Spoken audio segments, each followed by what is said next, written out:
Pessoal, eu vi que muita gente aqui levantou a mão como CEOs. Mas levanta para mim a mão quem, independente do papel dentro da empresa, faz vendas. Quase que 100% aqui.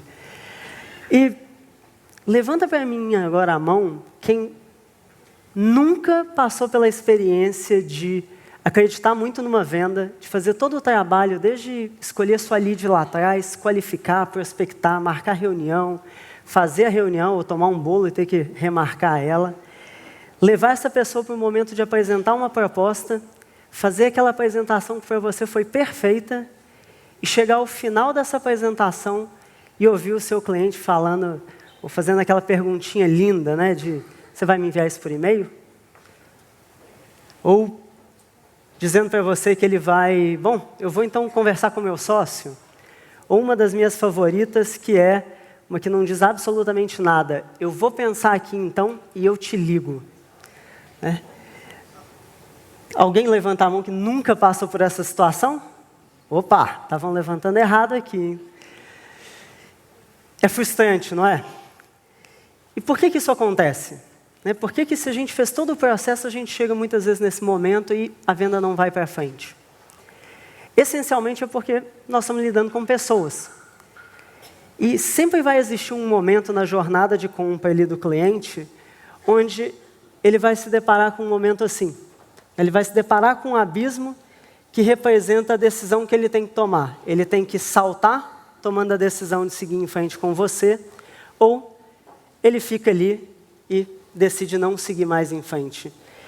E foi prestando atenção nesse momento, tentando estudar esse pequeno pedaço do processo de vendas, na forma como as pessoas processam informação, como elas tomam decisão, que a gente mudou completamente o nosso modelo de negócio, o tipo de valor que a gente oferece para os nossos clientes.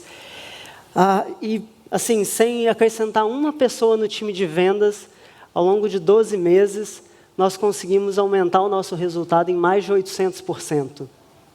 E eu não pretendo aqui hoje passar nenhuma fórmula mágica para vocês, eu acho que não existe, mas eu quero compartilhar com vocês alguns dos princípios que nós notamos que fazem total diferença na hora que você está se comunicando com alguém e precisa ajudar ela a tomar algum tipo de decisão, dar um próximo passo.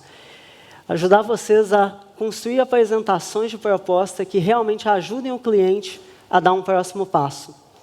E o que a gente observou foi que existem 8 principais elementos de toda a apresentação de proposta bem-sucedida.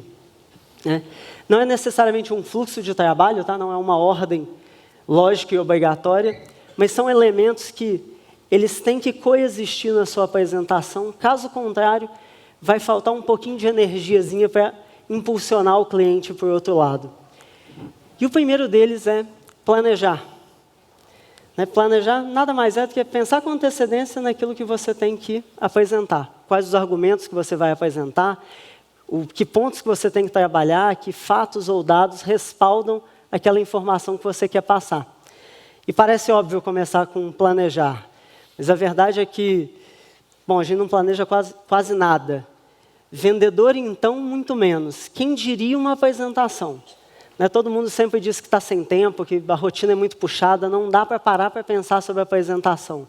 E o que acontece é que 5 minutos antes de entrar na sua reunião, você sai correndo, começa a pegar um monte de proposta antiga que você fez, pedir pedaços de propostas para colega de trabalho, faz uma coisa toda remendada e vai para a sua reunião com um verdadeiro Frankenstein na mão. E qual que é o problema disso? 2 principais. O primeiro é que essa é uma economia muito burra de tempo.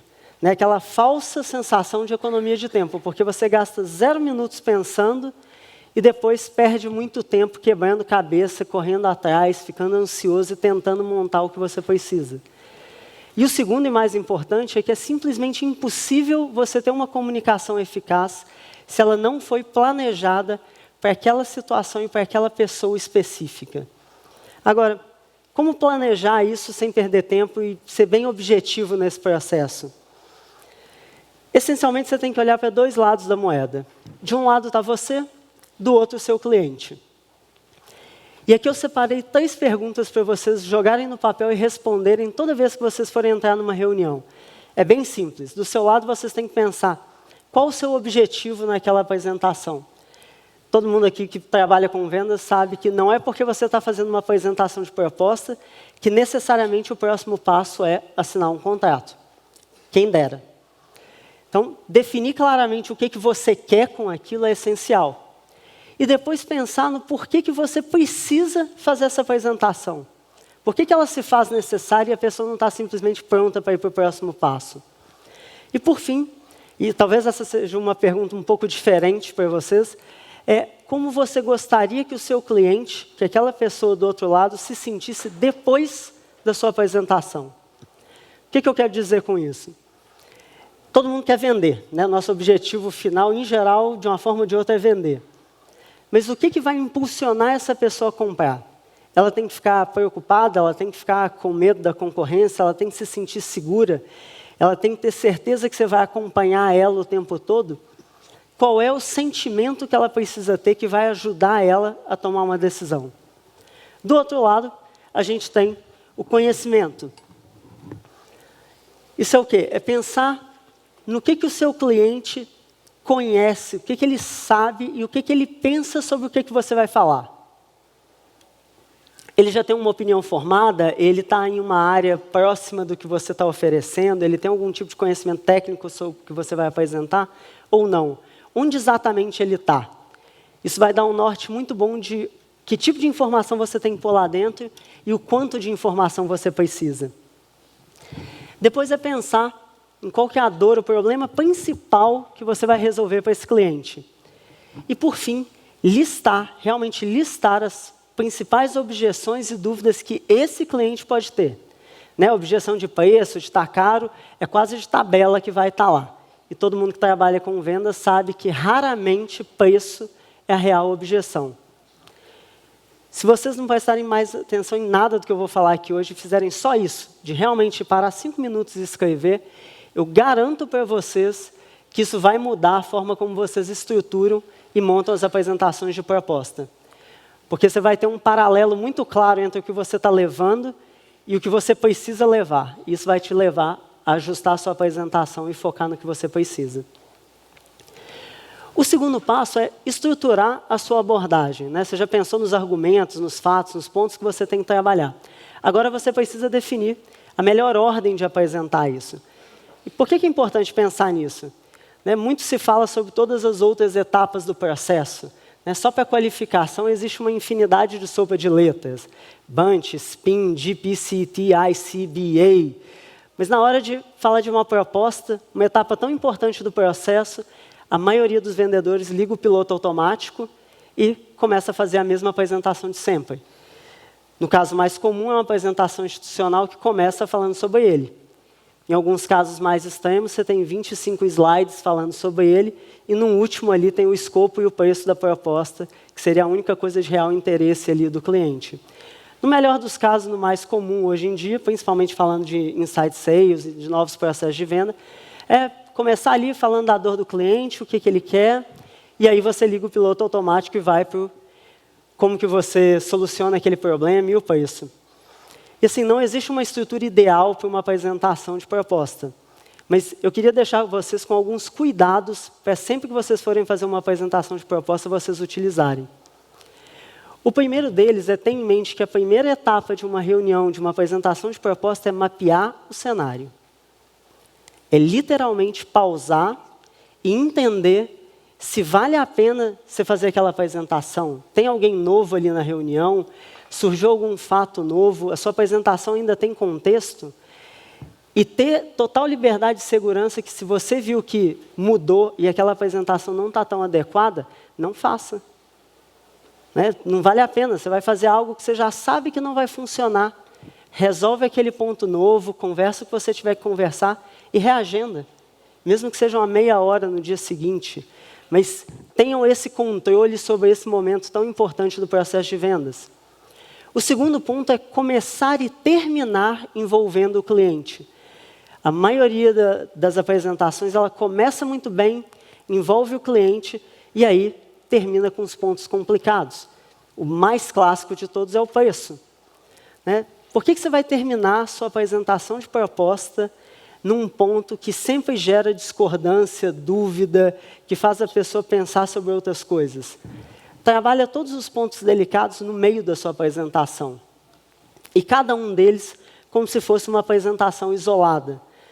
Ali ficou uma linha só, mas ali dentro tem todos os pontos que você tem que trabalhar. Eles têm que ter começo, meio e fim, para garantir que você fechou aquele ciclo e pode seguir em frente. Envolve a pessoa de novo, e aí sim está na hora de estabelecer um próximo passo estratégico. E aí vem o terceiro ponto, simplificar. Simplificar significa cortar tudo o que é excessivo, o que é repetido, o que é dispensável. O cérebro humano ele representa cerca de 2% do peso de um adulto normal. E consome 25% da energia que o nosso corpo gera. Pensar é literalmente difícil e cansativo. Mas mesmo assim, principalmente em relação a apresentações de propostas, o que a maioria das pessoas faz é complicar. É tentar trazer mais e mais informações, mais dados, tentar usar palavras mais bonitas, tentar deixar a apresentação e a fala cheia de pompa na esperança de gerar mais valor. Mas, em geral, tudo que você está fazendo é aumentar o trabalho mental que o seu cliente tem que fazer para tomar uma decisão. E o papel da apresentação é justamente o contrário. É reduzir esse esforço mental.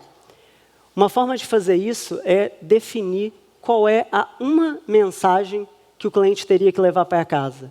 Se ele tivesse que captar uma única coisa, qual seria? O que vocês querem que ele pense a respeito no final? Uma vez que vocês tiverem essa resposta, vocês conseguem olhar para tudo que vocês separaram e estruturaram e validar se está alinhado com aquilo. O que não está, o que está muito divergente, corta, tira dali, deixa para um segundo momento. Depois, dentro de cada argumento, se você está usando 2, 3 dados para reforçar uma única afirmativa, tira aquilo também, deixa no bolso. Mantenha a sua apresentação mais fluida e garante que, se por um acaso a pessoa tiver uma dúvida, discordar de algum ponto, você tem inclusive uma informação nova para trazer. Mas a sua apresentação tem que ser simples, objetiva e passar a mensagem. Depois está na hora de começar a envolver o seu cliente na apresentação. Envolver significa literalmente sentar do mesmo lado da mesa que o seu cliente, mesmo que virtualmente, tá, gente? E ajudar ele a caminhar ao longo da sua linha de raciocínio. Os melhores pitches, as melhores apresentações de vendas comerciais hoje em dia, não são um pitch de palco, não é ficar aqui sozinho falando para um monte de pessoa que está simplesmente prestando atenção e não se espera que elas participem no meio da fala. Uma apresentação comercial é algo que tem que ser construído junto com o seu cliente. Afinal, ele que vai comprar, ele que tem que tomar essa decisão. Uma forma de fazer isso é, primeiro, fazer perguntas, mas não perguntas de sim ou não. Procurem fazer perguntas um pouco mais investigativas que convidem o outro lado a participar. E uma segunda dica que a gente usa muito é pensar em contar uma história. Mas quando eu falo contar uma história aqui, muita gente já começou a imaginar a história do herói, criar um personagem, aquele vídeo de eu vou contar um segredo para vocês, mas antes eu vou contar a minha história. Não precisa ser isso. Seria até um pouco estranho em reuniões de vendas todo mundo fazer esse tipo de abordagem. Quando eu falo contar uma história, eu quero dizer que você tem que construir uma narrativa que convence o outro lado. E como é que você faz isso? Você faz isso falando o que você tem que falar na perspectiva e usando as palavras dele. Um exemplo muito bom de usar, e eu vou parafrasear o Simon Sinek, que eu gosto de usar a Apple, porque é um exemplo fácil e que todo mundo entende. Mas se vocês entrarem no site da Dell para olhar um computador e no site da Apple, vocês vão encontrar exatamente essas imagens. No da Dell, os produtos são apresentados numa tela branca, tem a foto do computador e os componentes dele. Processador tal, geração tal, X gigas de RAM, tanto de memória. São itens frios, objetivos, que realmente descrevem o produto, ótimo, fantástico, mas eles são substituíveis. Ele não se conecta com o objetivo do seu cliente. A Apple sempre tem uma abordagem muito diferente.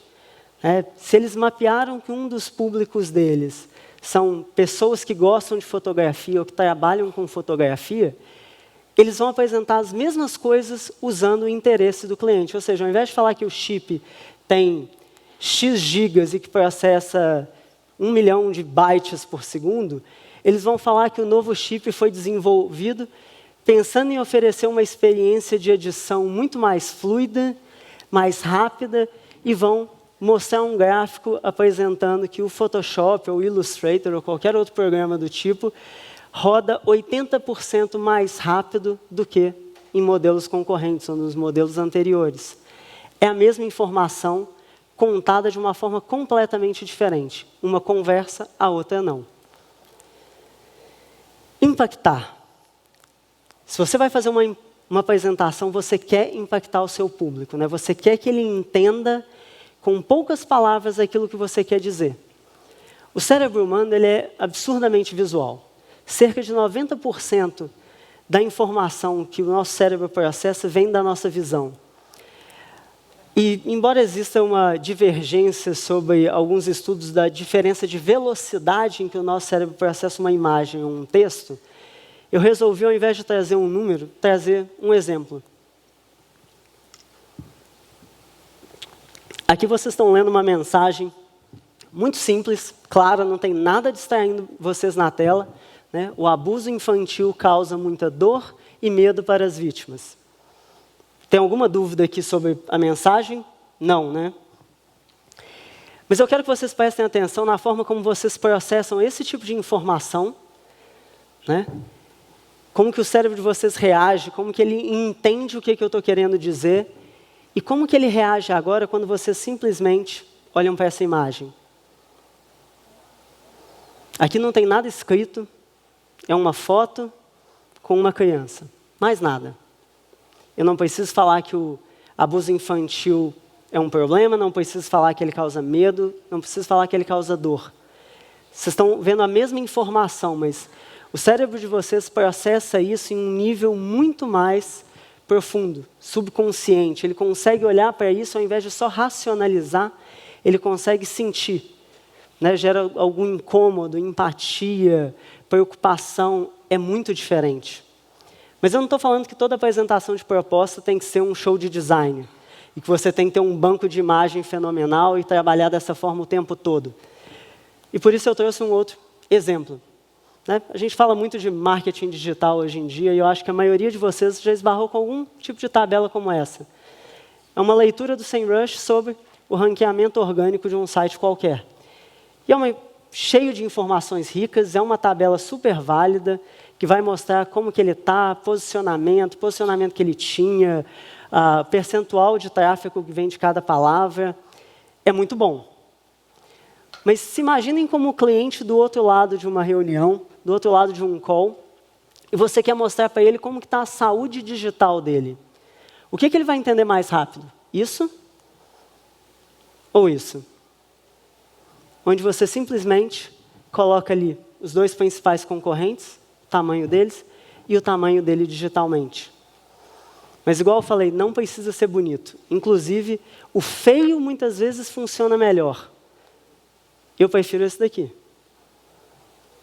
Não gastou um segundo, foi um print do próprio SEMrush e ali no Paint, né, principais concorrentes, e o você ali no canto. Eu não preciso falar nada, ele entendeu claramente o que eu quero dizer. Inclusive, essa imagem, né, essa forma de passar informação, instiga ele a querer saber, putz, mas espera aí, como assim? Me explica isso melhor. E agora ele está pronto para receber mais informação. Isso é utilizar o design de uma forma funcional. Não é bonito ou feio, é o que funciona para aquela situação. E depois, a gente tem a antecipação. Né? Em toda apresentação comercial, você precisa antecipar. Nenhum bom vendedor deixa alguma coisa problemática para ser trabalhada no final, ou não fala sobre um tema na esperança de que aquilo não venha à tona. O fato é que o nosso cérebro é um órgão reativo.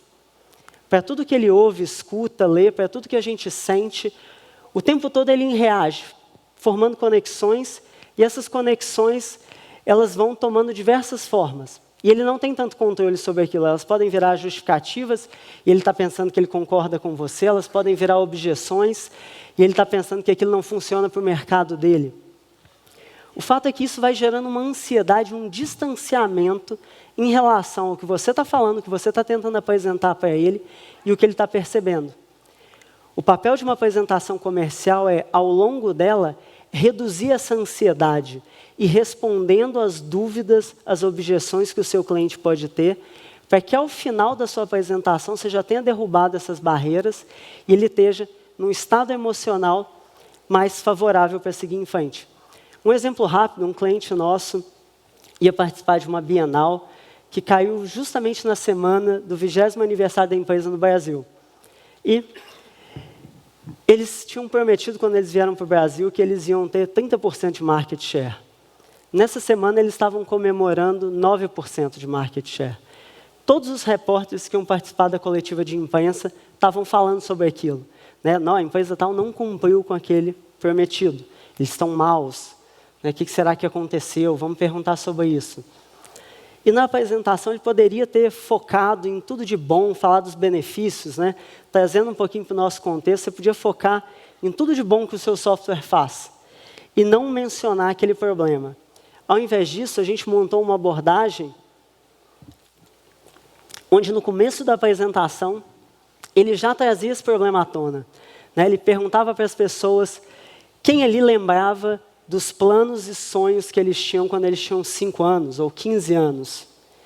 E aí perguntava, pedia para eles responderem ou levantar a mão, quantos deles, ao comemorar 20 anos, estavam exatamente onde eles planejaram estar quando eles tinham 15, ou mesmo 18 anos. Alguém aqui conseguiria levantar a mão honestamente e falar que vocês estavam onde vocês acharam que vocês iam estar? Nem aos 19,5 vocês acertaram. Que a gente continua acreditando numa coisa e depois vai descobrindo que a vida é diferente. E aí, imediatamente depois dessa pergunta, ele já posicionou, trouxe o problema à tona e falou, olha, foi exatamente isso que aconteceu. Quando a gente veio para o Brasil, a gente era novo, ambicioso, não conhecia o mercado, e a gente mirou alto, sim. A gente errou, a gente aprendeu muito, mas foi exatamente esses aprendizados que aconteceram com a gente, assim como aconteceram com você, que nos fizeram estar prontos para os próximos 20 anos. E nesse momento, todo mundo abaixou a guarda, o elefante branco ali da sala foi trazido à tona, tirado do caminho, e aí as pessoas estavam prontas para ouvir o que eles tinham a dizer. Quase chegando no fim aqui, pessoal, sintetizar. Sintetizar é muito diferente de concluir. E concluir vira quase que um modus operandi de apresentações comerciais. Você abordou todos os pontos que você queria e, ao final dela, você simplesmente retoma, bom, então, seu cliente, a gente falou aqui um pouquinho sobre o seu problema, que era tal, a gente falou sobre como que a gente pode solucionar, a gente discutiu também questão de preço. E aí? Alguma dúvida? Está pronto para seguir em frente? Em geral, o que acontece? E o que isso faz? Isso faz com que todo aquele esforço que você fez ao longo da apresentação seja colocado de lado e traz o cliente para baixo para pensar de novo sobre a realidade, pode fazer a cabeça dele ir para outro lugar. Quando eu falo sintetizar, a diferença é que você traz um insight novo, você traz alguma informação positiva, alguma coisa que ele não sabia sobre o que você faz, que faz com que aquela apresentação termine numa nota positiva. Uma forma como a gente faz isso é na hora que a gente está montando os blocos da apresentação comercial e nos benefícios que tem para aquele cliente, a gente tira um do bolo, ao invés de estar lá no meio, e apresenta no final. Como por um acaso, eu estava olhando conversando com outra pessoa dentro da sua empresa, o financeiro, eles comentaram que eles estão utilizando a conta azul e a gente acabou de lançar uma integração que garante que todos os dados, assim que o seu cliente fechou aqui, vão direto para o sistema, facilitando muito mais o seu processo, isso e aquilo. Ele traz algo novo simplesmente para manter o cliente num estado mental positivo, propício para tomar uma decisão. E, por fim, tem o famoso call to action, onde aqui a gente fez uma brincadeira do call him to an action. Ou seja, chamar aquela pessoa para uma ação específica. O call to action, todo mundo já está um pouco familiarizado com a expressão. todo mundo está familiarizado em vendas, né, em definir os próximos passos. Só que o que a gente tem que entender numa apresentação comercial é que definir os próximos passos é um momento extremamente estratégico. Ele resume, né, ele verbaliza para o cliente o seu objetivo máximo com aquela apresentação. E por mais que a gente planeje isso antes, você precisa entender que o call to action ele é algo construído e adaptado ao longo da apresentação. Você precisa levar em consideração o que aconteceu ali para definir isso de forma clara. Encerrando aqui, pessoal, embora a gente esteja falando de processos de venda, o que eu quero que vocês pensem é que o tempo todo a gente está em situações de comunicação onde você precisa levar a pessoa para o outro lado, onde ela precisa tomar uma decisão e você precisa ajudar ela a chegar ao outro lado. Isso acontece na reunião com a sua equipe, com seus liderados, com seus pares. Você precisa que os diretores da empresa comprem uma estratégia que você acredita ser certa e parar para pensar sobre essas apresentações, sobre esses momentos de decisão e testar aqueles outros 8 elementos, pode mudar a forma como vocês se comunicam com as pessoas e o tipo de resultado que vocês experimentam. Então, convido vocês a testarem, praticarem, errarem. E se em algum momento vocês chegarem a algum tipo de obstáculo, algum abismo na cabeça do cliente de vocês que vocês não conseguiram sobrepor, meus contatos estão aí, fiquem à vontade. WhatsApp, e-mail, eu estou sempre disponível.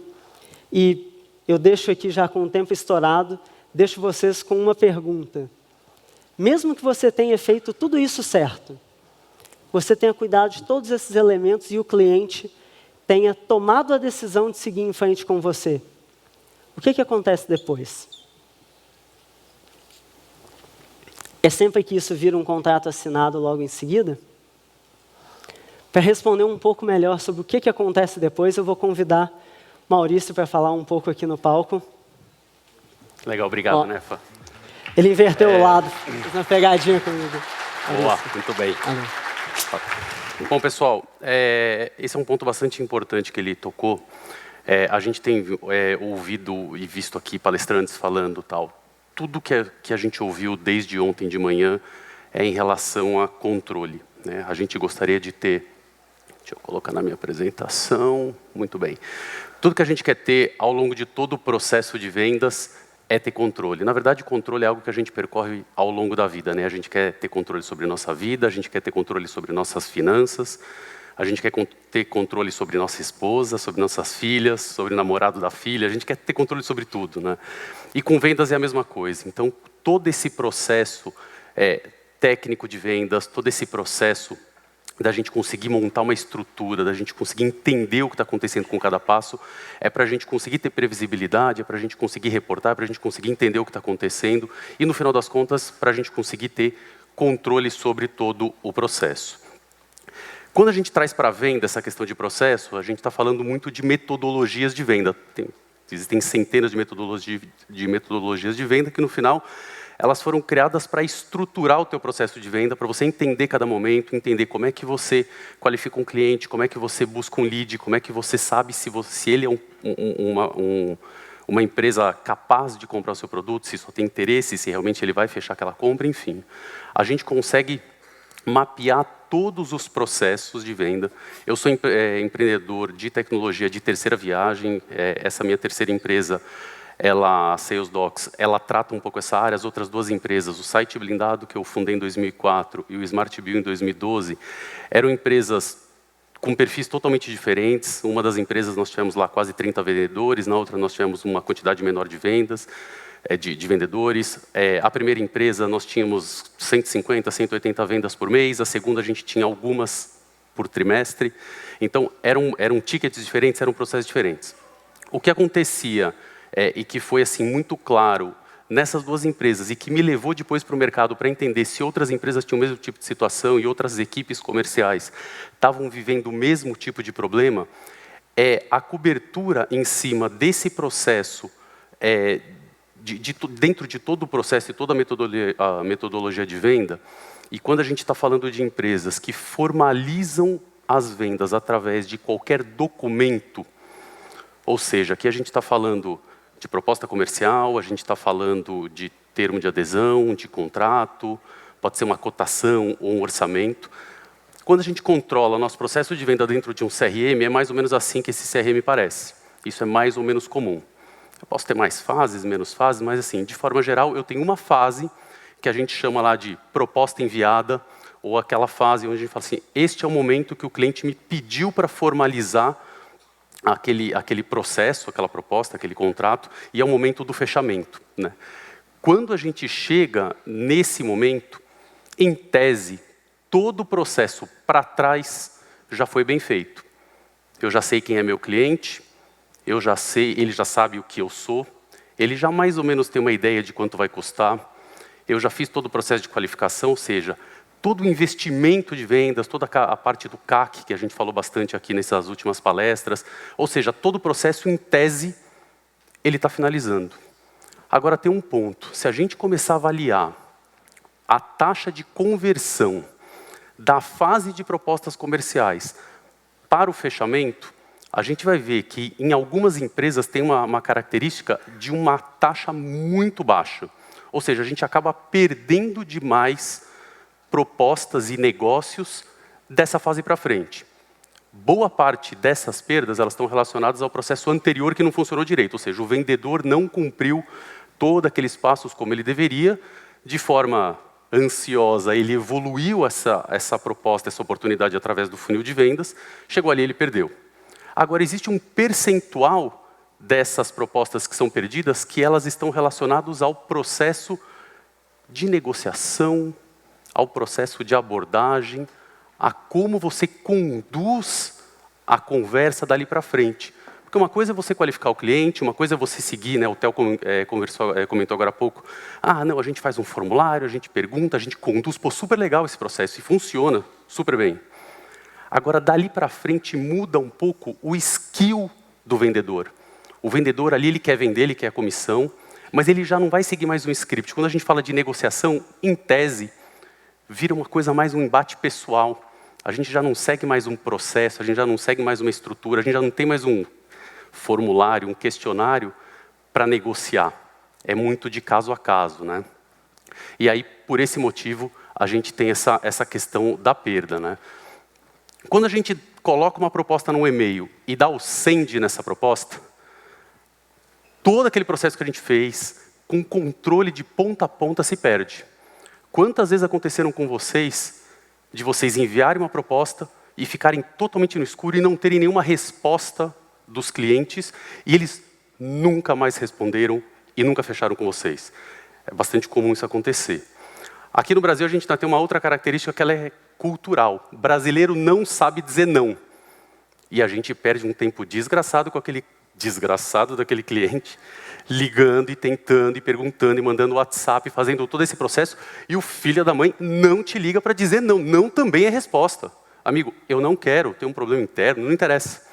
E muitas vezes a gente recebe o não porque o cliente prometeu, você falou com o sócio da empresa. Não, eu estou falando com o decisor. Ele tem dinheiro, está tudo bem.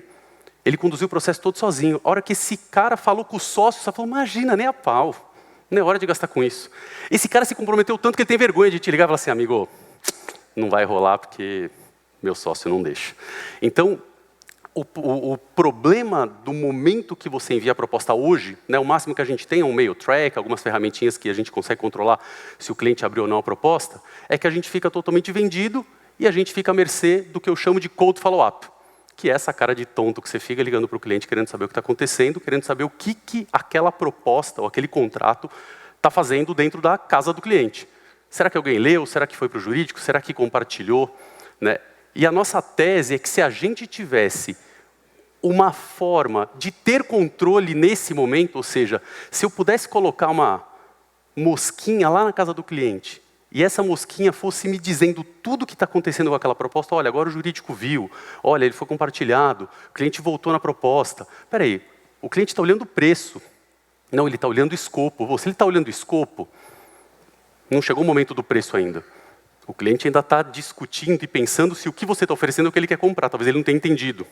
Se ele está olhando o preço, provavelmente ele já passou da fase do escopo. Então, a abordagem do vendedor nesse momento é, espera aí, fiz lambança para trás, o cliente ainda não estava preparado para receber uma proposta, eu mandei essa proposta, como é que eu consigo resgatar o meu processo de venda para simplesmente eu não tentar vender. Eu preciso tentar entender o que o cliente tem, quais são as objeções, quais são as dúvidas. A gente falou muito disso, né? Todo mundo falou. Agora, a gente nunca sabe a verdade. Eu lembro do House, né, do seriado. Ele fala assim, paciente nunca diz a verdade. E aqui eu posso dizer, o cliente nunca diz a verdade também, principalmente quando a verdade não é boa. Ele diz quando é boa. Ah, nós vamos fechar, está no jurídico. Quando ela não é boa, ele não diz, a gente precisa tentar, de alguma forma, descobrir isso. Então, o que eu trouxe aqui para vocês é o seguinte. Aquela fase do funil de vendas, que a gente chama de propostas comerciais, ela precisa ser quebrada. A gente precisa dividir ela em 5 novas fases.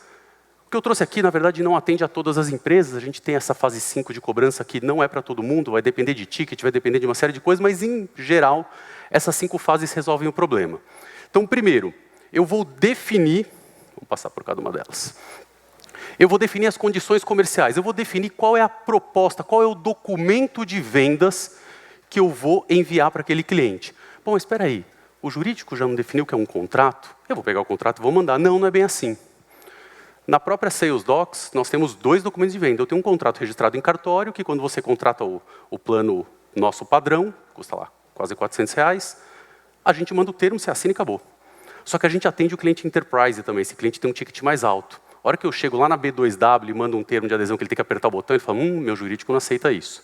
Então a gente tem um segundo documento. Tem muita empresa que atende small business, fala assim, manda uma proposta, a proposta não vai para jurídico, o cara assina, está tudo certo, a gente faz uma proposta com validade de contrato, coloca uma cláusula ou outra e resolve o problema. Pô, super legal.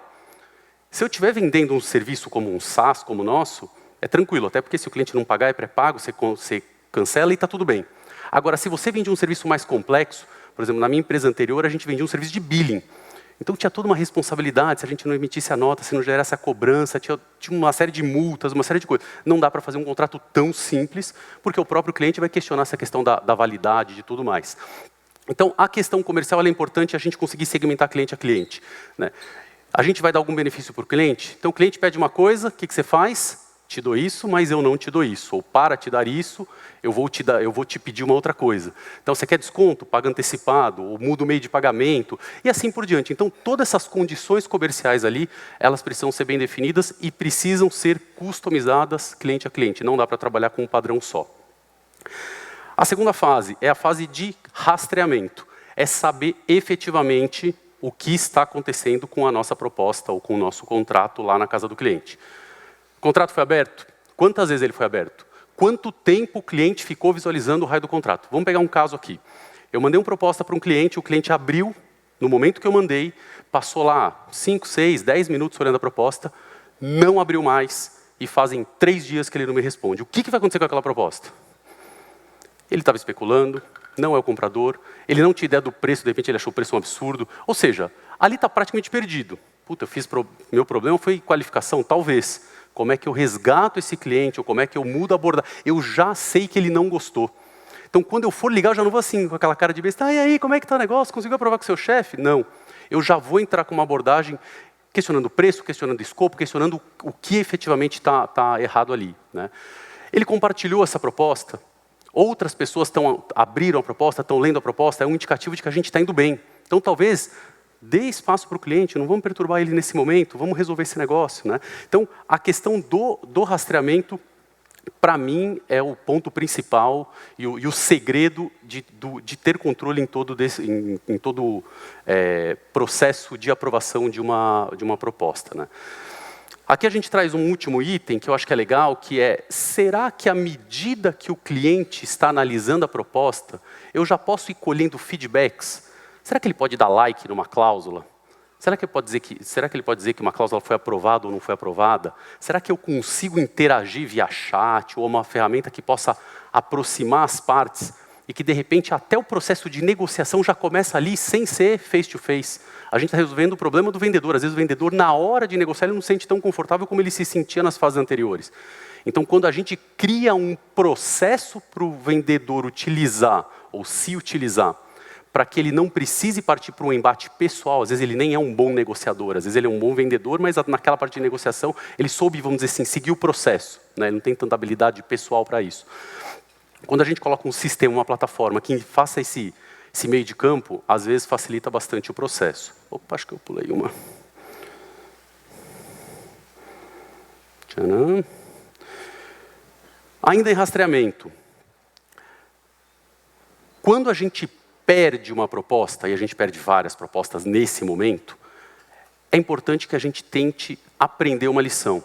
É importante que a gente tente entender do cliente por que ele não fechou.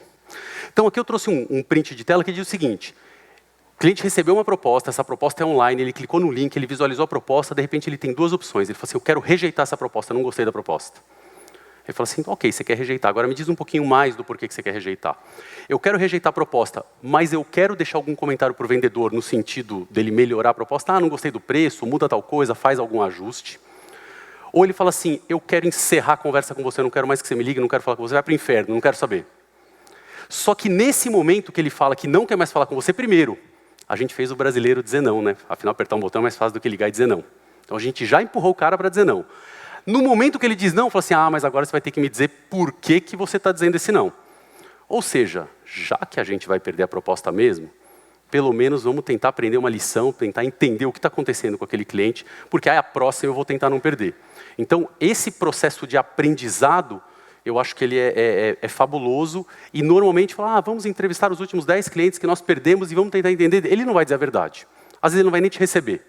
Né? Então, quando a gente automatiza esse processo, quando a gente coloca um sistema,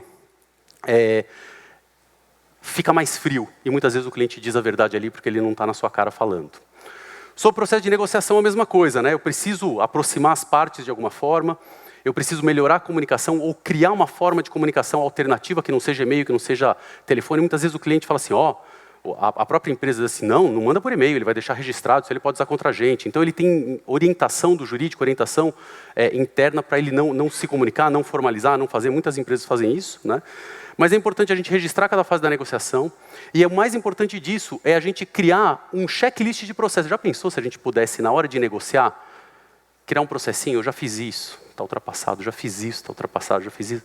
Ou seja, se a gente conseguir processualizar a negociação, tentando vencer aqueles pequenos obstáculos, se ele gostou da cláusula, se tem algum problema com a multa, se tem algum problema ali, alguma objeção em relação àquele momento. Né? O ideal é que ele já saiba desse problema. Tem uma multa de 30% por vencimento antecipado. Poxa, por que o vendedor já não antecipou isso antes? Por que deixou para o contrato discutir um assunto que é tão sensível muitas vezes para a empresa vendedora e vai ser sensível para a empresa cliente também?